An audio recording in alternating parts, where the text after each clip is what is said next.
Alright, today I want to talk about what defines beauty and what it really means to us in our society today. Okay, take a look at this picture.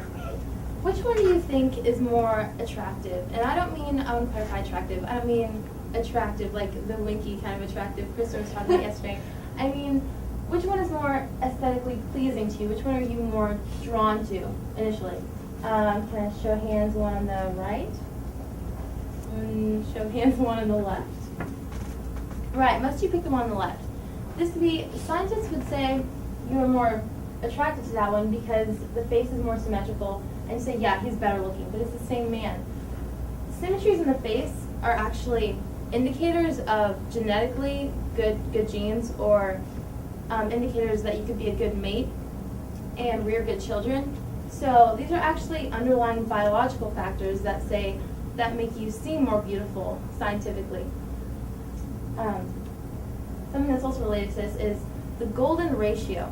Now that's something that the Greek mathematician Euclid kind of formulated, and it's like a proportion that shows the ideal ratio that something would look like if it was perfect. It's seen in nature, in architecture, in just like flowers or animals, or in human faces, like this. This model is obviously very close to perfection. And it kind of shows our obsession with trying to be perfect and trying to be that ideal standard of beauty that we all see from the media, common images. It kind of becomes our standard of beauty. And it's almost like a universal standard of beauty.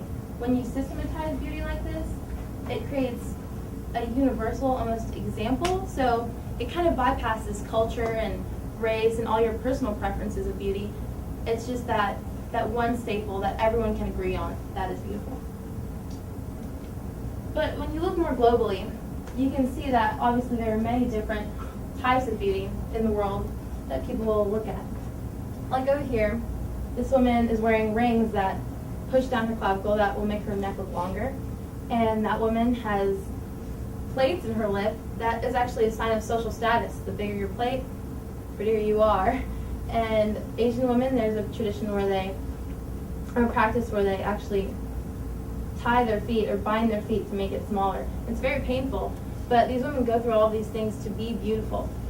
And that's our sort of westernized ideal of beauty, a woman being beautiful.